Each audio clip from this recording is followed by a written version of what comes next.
The story opens with Alex, the protagonist, arriving at their new home, a modest house in a quiet, tree-lined suburban neighborhood. The sun is setting, casting long shadows across the neatly trimmed lawns, giving the street an almost idyllic, picture-perfect appearance. There's a sense of peace, of a fresh start, as Alex unpacks boxes, the rhythmic sound of tape being peeled away filling the empty rooms. Then, a knock at the door.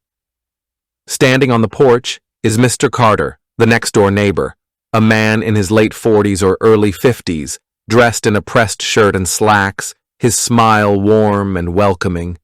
He introduces himself with an easy charm, offering a homemade pie or perhaps help with moving a heavy piece of furniture. His demeanor is friendly, almost fatherly, the kind of neighbor anyone would be lucky to have. He makes small talk, asks where Alex is from, comments on the weather, and assures them that this is a safe, friendly community. But then, just for a fraction of a second, something shifts. Maybe it's the way the light hits his face as he turns, or perhaps it's nothing more than a trick of the eyes. But Alex catches it. A flicker in his expression.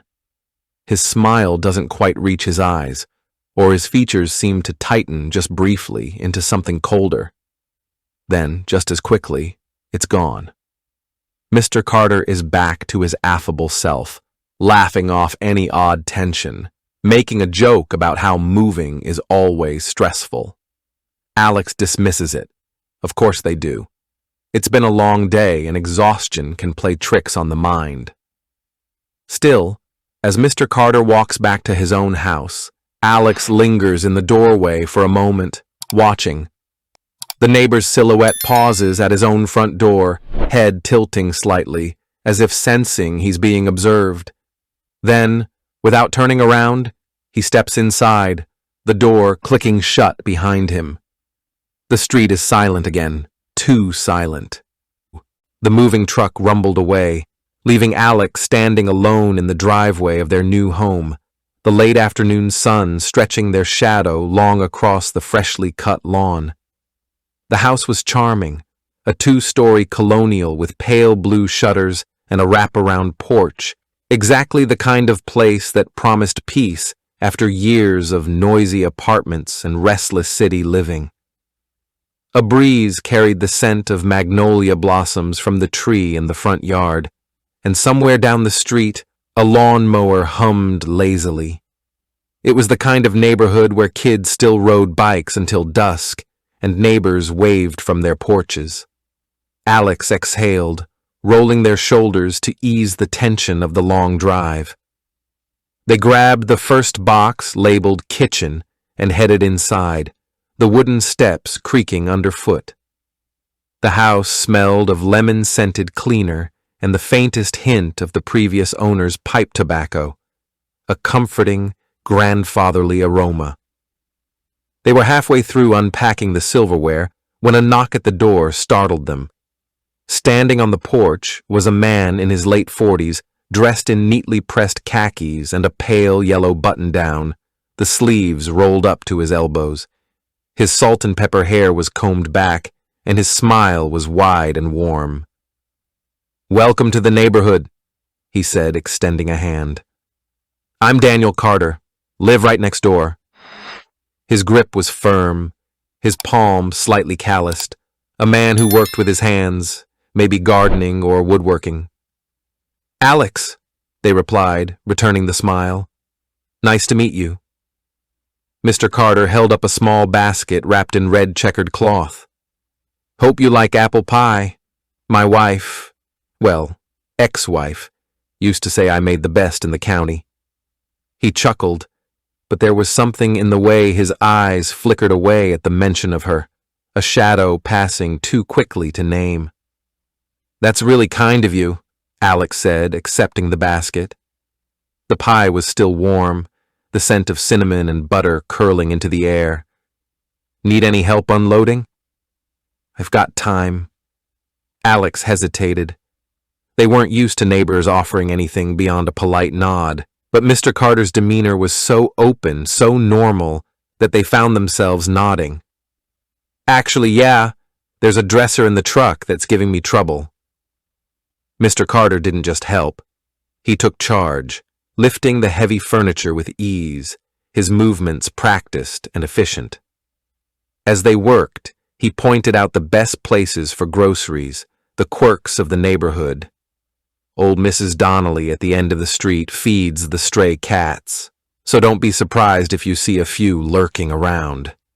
And even recommended a local diner with the best pancakes you'll ever taste. It was all so pleasant.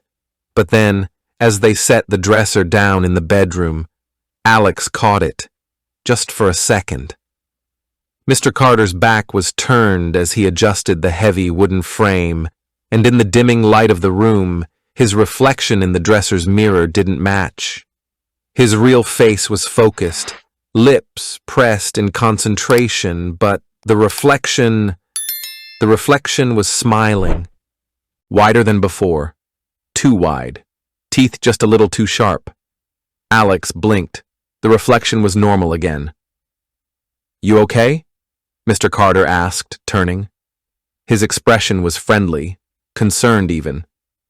"Yeah," Alex said, forcing a laugh. "Just tired. Moving day, you know." Mr. Carter nodded sympathetically. "Get some rest. The neighborhood isn't going anywhere."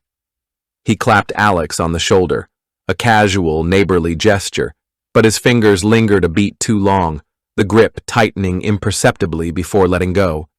At the front door, he paused. "Oh, and Alex." "Yeah." His smile was benign, almost. "Don't mind the noises at night. The house is old. It settles." Then he was gone, the screen door swinging shut behind him. Alex stood there, the pie cooling in their hands, the house suddenly too quiet. Outside, the streetlights flickered on one by one. And from next door, just faintly, came the sound of laughter. Except, it didn't sound like Mr. Carter's voice at all. The first few nights in the new house passed quietly, the kind of deep silence Alex hadn't realized they'd missed after years of city living. No honking cars, no shouting neighbors, just the occasional rustle of leaves outside the window. But on the fourth night, the silence broke. It started around 2:17 a.m. Alex knew because they'd woken with a jolt, blinking at the glowing red numbers of the bedside clock. At first, they thought it was just the house settling, the way old buildings groan and shift in the dark. But then it came again, a muffled thud from next door, like something heavy being dragged across the floor. Alex lay still, listening. Another sound followed, not a thud this time, but a whisper. Or maybe whispers, plural, soft, overlapping voices, too low to make out words, but just sharp enough to raise the hairs on the back of their neck. There was something wrong with the cadence, like the voices weren't quite in sync, one lagging half a beat behind the other. They sat up, straining to hear. The whisper stopped, then a laugh. Short, abrupt, almost a bark. Not Mr. Carter's warm chuckle from the other day, but something rougher, darker. It cut off as suddenly as it had started, leaving only the hum of the refrigerator downstairs. Alex swung their legs out of bed, feet hitting the cool hardwood. The rational part of their brain insisted it was nothing, maybe a TV left on, or Mr. Carter talking in his sleep. But the other part, the part that had seen something off in the mirror, nudged them toward the window. The curtains parted with a soft shh. Mr. Carter's house stood just a few yards away, its windows mostly dark except for a single dim glow, the kitchen maybe, or a hallway. The light flickered as if something or someone had passed in front of it. Then movement. A shadow crossed the lit window, tall and unmistakably human. But the way it moved, it wasn't right. It jerked, stuttered, like a film reel skipping frames. For a split second, it seemed to split, doubling in on itself before snapping back to a single shape. Alex's breath fogged the glass, They wiped it away with a shaky hand, but the shadow was gone. A new sound pulled their attention back, a scrape, like metal on wood, followed by a low, rhythmic thumping. Not footsteps, something else, something deliberate. Then, silence. The light in the window went out. Alex didn't realize they'd been holding their breath until their lungs burned. They let it out slowly, willing their pulse to steady. It's nothing. Just the wind, just the house. But the next morning, as they stepped outside to grab the newspaper, they nearly tripped over something on the porch. A small, dead bird, its neck twisted at an unnatural angle, placed neatly on the welcome mat. No blood. No signs of a struggle.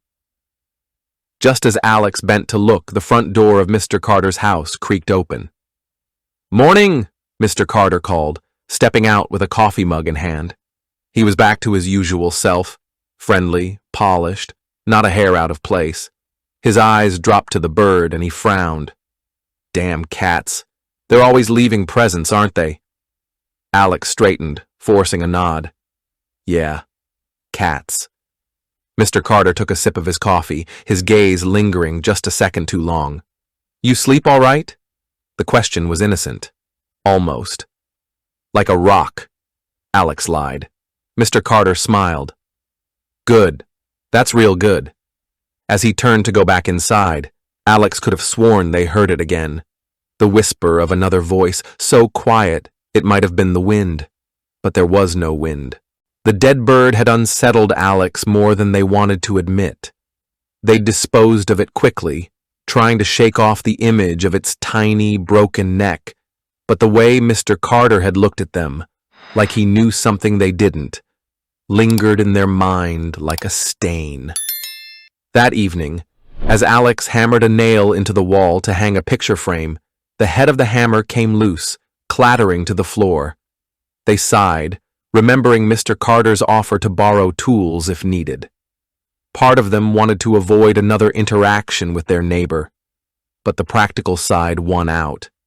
It was just a hammer. What was the worst that could happen? The walk to Mr. Carter's house felt longer than it should have. The sun had dipped below the horizon, painting the sky in bruised purples and oranges, and the street lamps flickered to life with a soft buzz. Alex's footsteps sounded too loud on the pavement, like the neighborhood was holding its breath. They knocked, 3 sharp raps, and waited. No answer. Just as Alex turned to leave, the porch light snapped on, casting a jaundiced glow over the peeling paint of the doorframe. The door creaked open slowly, revealing not the warm, well-lit interior they expected, but a dim hallway, the air thick with the scent of something metallic and sour. Mr. Carter stood in the doorway, but something was wrong.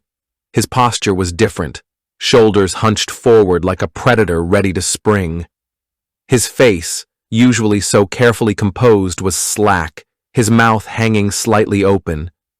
And his eyes were wrong. The pupils were too wide, swallowing the irises whole, and they fixed on Alex with an intensity that made their skin prickle. A slow, syrupy smile spread across Mr. Carter's face, but it wasn't friendly. It was the grin of a thing that had been waiting behind a human mask for a very long time. "Alex," he said, and his voice was wrong too, lower, rougher, like gravel and broken glass. "You finally came over." Alex's throat went dry. Their grip tightened on the loose hammerhead, the metal biting into their palm. I just needed to borrow a hammer. Mine broke." Mr. Carter didn't move, didn't blink. "A hammer," he repeated, tilting his head to the side at an angle that made his neck pop. "Funny, I was just using one earlier." A drop of something dark dripped from his sleeve onto the welcome mat. Alex's pulse roared in their ears. They took a step back. "You know what? Never mind. I'll buy a new one tomorrow." Mr. Carter's hand shot out, fingers clamping around Alex's wrist. His skin was cold. "Don't be rude," he whispered, his breath smelling like spoiled meat. "Come in. I'll fix it for you." For a single heart-stopping moment, Alex was certain they were going to die. A phone rang inside the house, shrill and insistent. Mr. Carter's grip loosened. His expression flickered. Confusion, annoyance, then something like fear. His pupils shrank back to normal size, his posture straightening. When he spoke again, his voice was his own.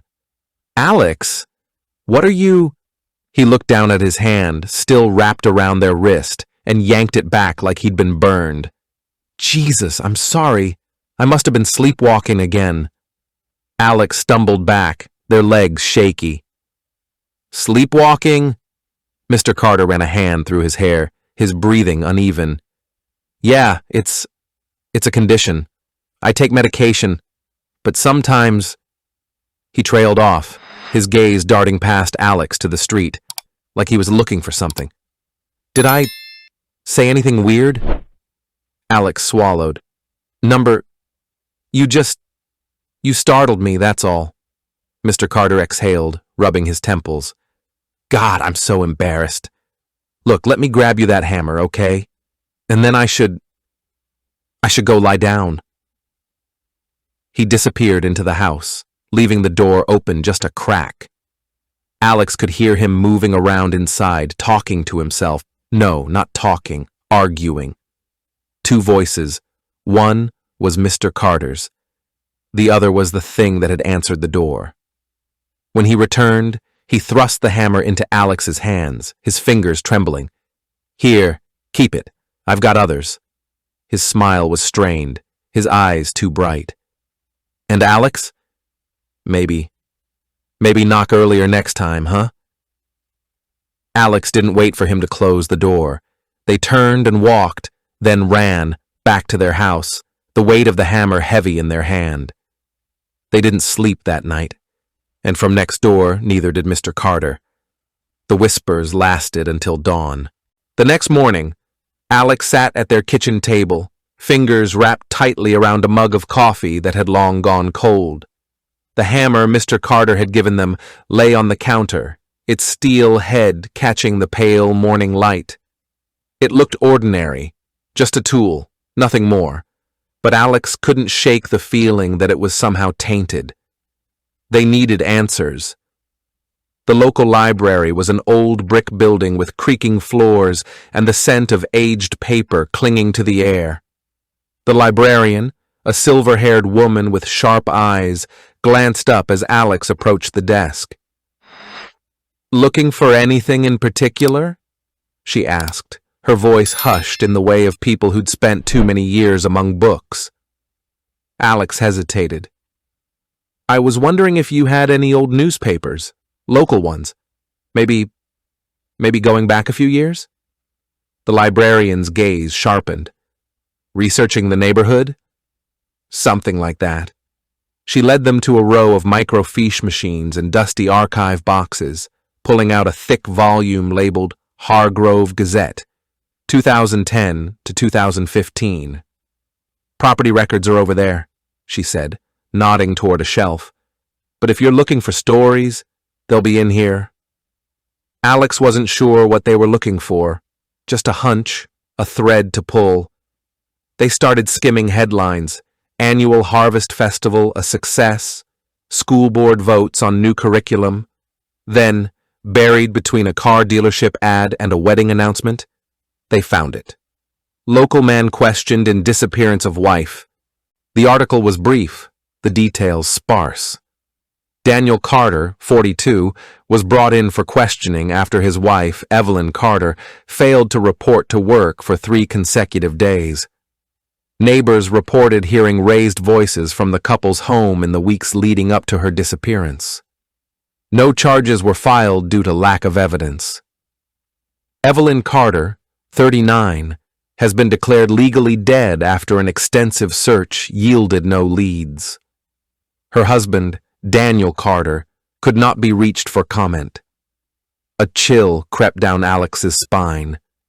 They barely noticed the librarian standing beside them until she spoke. The librarian's mouth pressed into a thin line. She glanced around before leaning in slightly. That's the house Evelyn Carter used to visit. She and old Mrs. Donnelly were friends. A pause. You should talk to Ray at the diner. He was the one who called the cops when he heard the screaming. The diner was a relic of the 1950s, all chrome and red vinyl, the air thick with the smell of grease and coffee. Ray, a grizzled man in his 60s with a name tag that read manager, wiped down the counter as Alex slid onto a stool. Alex ordered a coffee they didn't want. When Ray set it down, they took a breath. Someone at the library said you knew Evelyn Carter. Ray's hand stilled. He studied Alex for a long moment before sighing. Yeah, I knew her. He lowered his voice. You asking because of the new neighbor? Ray's jaw tightened. Look, I don't know what happened to Evie. Nobody does. But that man, he shook his head. There was something off about him, even before she vanished. One minute he'd be laughing, the next he'd look at you like he wanted to peel your skin off. He leaned closer. And sometimes, when he didn't think anyone was listening, he'd talk to himself. But it wasn't just muttering. It was like he was having a full damn conversation with someone who wasn't there. Ray glanced around before pulling a folded photo from his pocket. It showed a group of people at a diner booth, Ray, much younger, beside a smiling woman. Lena, he said quietly. She worked here back in the 90s, lived a few streets over from Carter. One day, she just didn't show up for her shift. He tapped the photo. Her sister swore up and down Lena had been seeing someone new, someone she was scared of. The whispers had a name now. Evelyn. It slithered through the walls at night, sometimes a plea, sometimes a hiss, like a secret being dragged from the dark.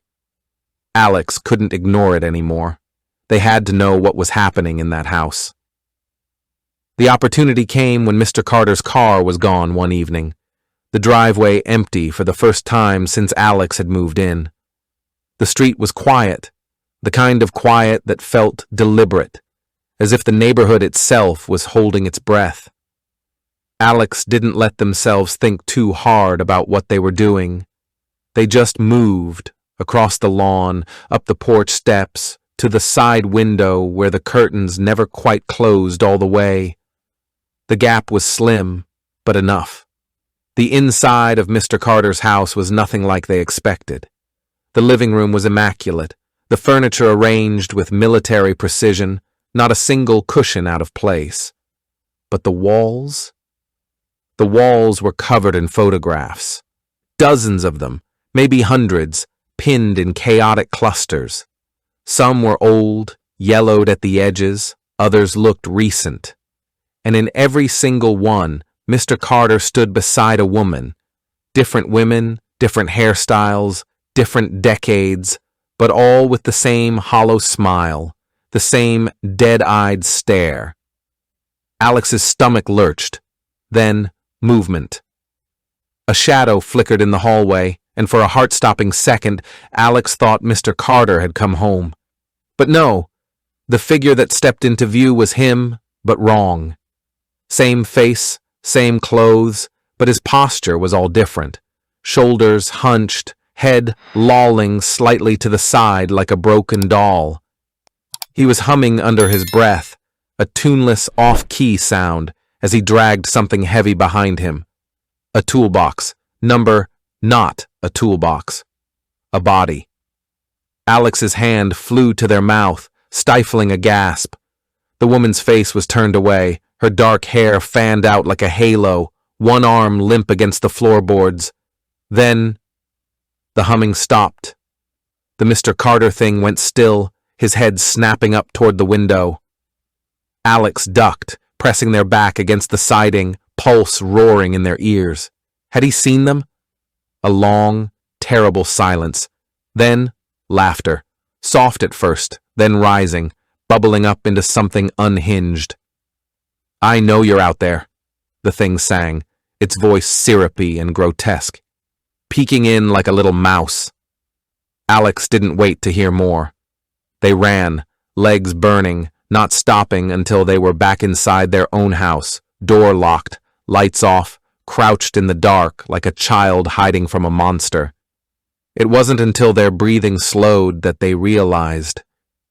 They recognized the woman in the photo, the librarian, and her silver hair was streaked with red. The walls of Alex's house felt paper thin now, every creak of the floorboards a potential footstep, every rustle of wind against the windows like whispered threats. The image of the librarian, her silver hair darkened with blood, burned behind Alex's eyelids. They had to act. Now grabbing the hammer from the counter, Alex weighed it in their hand. It felt pitifully small against the enormity of what they'd seen, but it was something. They needed proof. Something undeniable to take to the police. The night was eerily still as Alex crept toward Mr. Carter's house, the moon obscured by thick clouds. The front door was unlocked.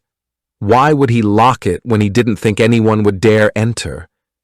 And swung open with a groan that sounded too much like a warning.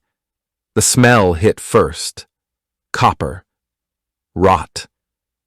Something sweet underneath, like spoiled fruit. The photos on the walls seemed to watch as Alex moved deeper into the house, the women's hollow eyes following their every step. A floorboard creaked upstairs. Alex froze, their grip tightening on the hammer. Silence. Then, thump, thump, thump, like something being dragged. They took the stairs one at a time, avoiding the spots that groaned underfoot. The hallway at the top was dark, save for a thin strip of light bleeding from beneath a closed door at the end. The whispers started again, but this time they weren't muffled by walls. "You let her see. I didn't mean to. Now we have to fix it." Two voices. One body. Alex edged closer, their breath coming in shallow bursts. The door was slightly ajar. They pushed it open. The room was a nightmare. Tools lined the walls, hammers, saws, things Alex didn't want to name, all meticulously arranged. In the center, a table, and on it, the librarian lay motionless, her chest rising and falling in weak, shallow breaths, still alive. Mr. Carter stood over her, his back to the door, his shoulders shaking with silent laughter. Then, as if sensing Alex's presence, he went very still. "Alex," he said, his voice warm, familiar. "I was hoping you'd come." When he turned, his face was wrong. One side still the friendly neighbor, the other slack, the eye bulging, the mouth twisted into a grotesque smile. The hammer fell from Alex's hand, clattering to the floor. Mr. Carter tilted his head, the movement too sharp, too bird-like. "Don't be scared," he crooned, stepping forward. "It's just me." But it wasn't. It was them. And they were done hiding. Alex stumbled backward as the thing wearing Mr. Carter's skin advanced, its mismatched eyes gleaming in the dim light. The hammer, their only weapon, lay useless on the floor between them. The librarian moaned weakly on the table, her fingers twitching toward freedom. "You shouldn't have come here," the thing that was Mr. Carter crooned, its voice sliding between two pitches, one smooth and paternal, the other guttural and wet. "But now that you have—" It lunged. Alex dodged, grabbing a metal tray from a nearby cart and swinging it with all their strength. The impact connected with a sickening crack, sending the creature reeling. "Run!" Alex screamed at the librarian, helping her roll off the table. She collapsed to the floor but scrambled toward the door on hands and knees. The thing that was Mr. Carter laughed, a sound like breaking glass, as it straightened up, its neck bending at an impossible angle. "Where exactly do you think you're going?" Alex made a split-second decision. They grabbed a glass jar of clear liquid from a shelf and hurled it at the far wall. The shattering sound was followed by the sharp tang of chemicals as liquid splashed across electrical outlets. The explosion was small but bright, flames licking up the wallpaper as smoke filled the room. In the chaos, Alex dragged the librarian into the hallway, slamming the door behind them. Outside, the night air was cold and clean. The librarian collapsed on the lawn, coughing blood as the first flames appeared in the upstairs window. "Help me! Stop him!" she gasped, clutching Alex's arm with surprising strength. Alex turned back toward the burning house just in time to see a figure emerge from the front door. Mr. Carter, his clothes smoldering, his face now perfectly, horrifyingly symmetrical. The firelight danced in his eyes as he smiled at them. Then he turned and walked calmly down the street, disappearing into the shadows. By the time the fire trucks arrived, the house was fully engulfed. The police found no bodies inside, just a basement filled with carefully labeled boxes of personal effects, each tagged with a woman's name. Alex told their story again and again, but without proof, without a body. The official report called it an electrical fire. The librarian, now recovering in the hospital, backed up their account, but even she couldn't explain how Mr. Carter had survived. A week later, as Alex packed their car to leave town for good, a new family moved into the house across the street. A cheerful young couple with a baby girl. As Alex drove away, they glanced in the rearview mirror one last time. Standing on the new family's porch, holding a welcome basket and smiling warmly, was a man in a crisp yellow button-down shirt. And in the reflection of the mirror, just for a second, his face was someone else's entirely. Thanks for watching. If you enjoyed this video, hit that like button, subscribe, and ring the bell for more. Let me know your thoughts in the comments. I'd love to hear from you. See you in the next one. Bye for now.